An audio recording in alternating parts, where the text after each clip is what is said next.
Moi personnellement, en fait, je découvre le groupe puisque je remplace. Je suis vraiment arrivé console vide, sans aucune vraiment donnée. Et donc hier, j'ai découvert le projet en temps réel, en fait. Moi, c'est en retour finalement. C'est pareil, je suis parti d'une console vide puisque j'ai beau avoir fait les aventuriers 20 fois, comme c'est jamais le même matériel, jamais les mêmes personnes. Je crois que c'est la deuxième fois qu'on va se retrouver avec un matériel qui est le même que le concert d'avant. Ce qui fait que je vais retrouver toute une gamme de produits que j'ai déjà eu. Et puis ça reste quelque chose qu'on recommence à chaque fois finalement. La dernière fois on était tout en wedge et là on va être tout en ears. Après le rôle c'est d'écouter les musiciens et de faire en sorte qu'ils s'entendent.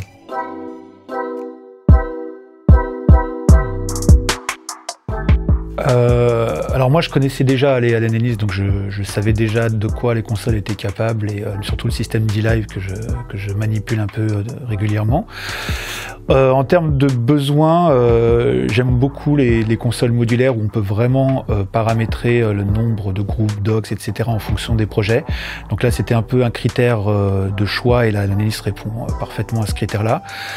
Voilà, après moi j'ai mes petites habitudes de travail en utilisant beaucoup de groupes, beaucoup de compression parallèle et de choses comme ça. Et du coup dans l'ergonomie de la Alanis, tout ça se met en place très facilement. Donc ça répondait complètement aux critères de mixage que je m'étais donné. Pour en tout cas être réactif puisque c'est un projet que je découvre. Donc du coup il fallait vraiment être très réactif dans l'ergonomie de la console et donc du coup ça faisait vraiment partie intégrante des besoins que j'avais de cette réactivité et il n'y a aucun souci sur la D-Live. Alors pour le coup je vais avoir une réponse très différente parce que moi la DIA je la connaissais très mal. Je l'avais utilisée une seule fois sur les aventuriers de la fois précédente et là pour le coup la dernière fois ça avait été la fois où j'avais été le plus confort avec le couple Alanis et Martin Audio. J'avais un son de plateau que j'avais jamais eu sur les aventuriers. Donc du coup, effectivement, j'ai demandé à la prod si c'était possible de refaire la même. Parce que, alors d'une part, j'ai des ears et la latence de l'Ananis pour les ears, c'est juste incroyable. Je veux dire, c'est immédiat, c'est la console qui a la plus basse latence du marché, je crois. Et clairement, on ouvre, même quand c'est pas encore travaillé, c'est tout de suite bien, c'est tout de suite musical, ils sont tout de suite dedans.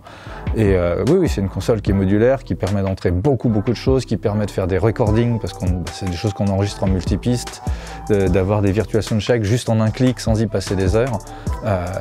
Donc ouais, c'était un très bon choix, même si pour le coup l'ergonomie, je suis un peu plus lent que sur des consoles que je connais par cœur. Je me rattrape sur le fait que ça sonne tout de suite. Et qu'en prime, les 2-3 limitations que j'avais connues sur les précédentes aventuriers ont sauté depuis le nouvel update de la version 1.9.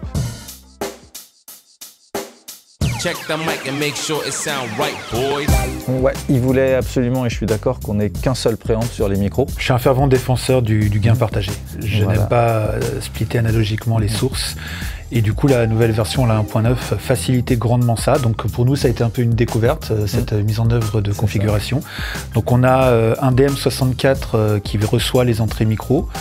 Moi, j'ai juste pris un DM48 simplement pour les DSP et tous les préamplis sont gérés par le DM64 et partagés ensuite via 2 cartes optionnelles Gigace entre les 2 racks. Donc je récupère entièrement le rack DM64 dans ma console et moi j'ai débrayé les préamps de ma console, donc Fred à la main sur les gains parce que c'est plus important en retour étant donné qu'il a des wedges, des risques d'accroche, etc. pour être sûr de ne pas faire de fausses manips à mon niveau. Moi j'ai les trims et lui a les gains. Voilà, et du coup en plus on peut se faire tout un tas d'échanges, aussi bien la com que pour les recs qui me renvoient son gauche-droite que je peux mettre en témoin sur le record multipiste. Tout se passe avec une facilité, c'est tiens je te fais une timeline, je t'envoie ça, clic, c'est fini. Donc ça c'est extrêmement agréable. Alors moi j'ai demandé une 7000 parce que en tant que mec qui fait des retours, j'aime bien avoir beaucoup de faders pour avoir toutes mes sorties, toutes mes entrées sous les mains. Et moi j'ai une 5000 parce que j'aime bien les petits panels.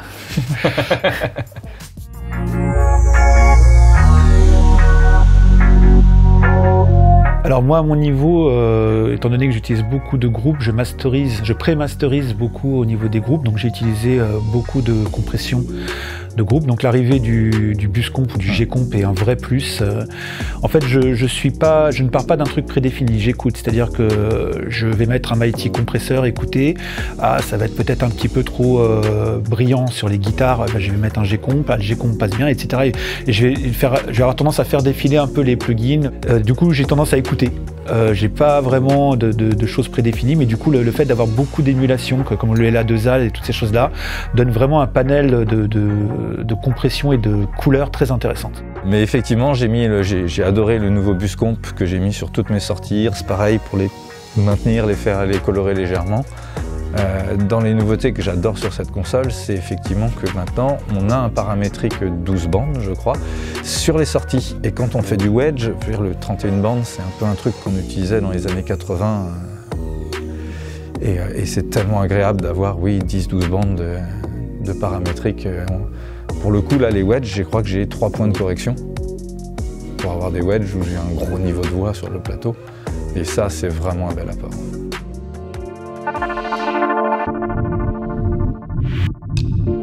Déjà, moi, le premier point fort que je trouve, c'est la stabilité de l'offline editor, qui permet quand même de faire 99% du travail de préparation en amont et surtout qui est vraiment une recopie de la console.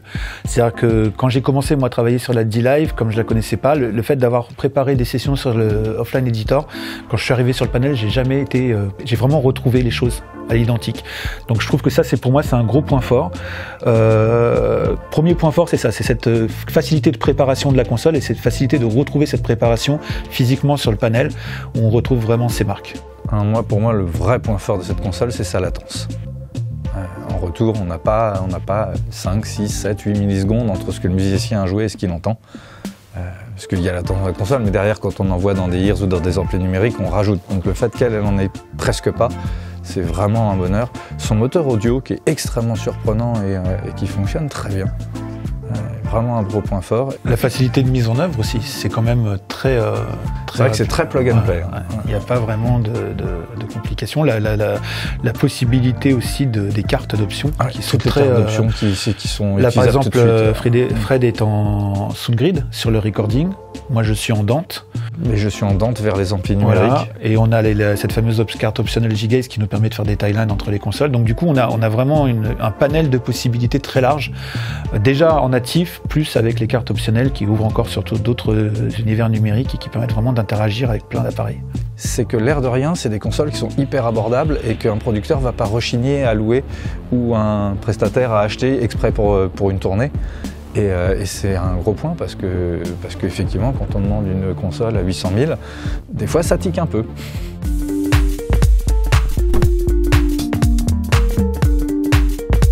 Je dirais bien un peu tout le monde.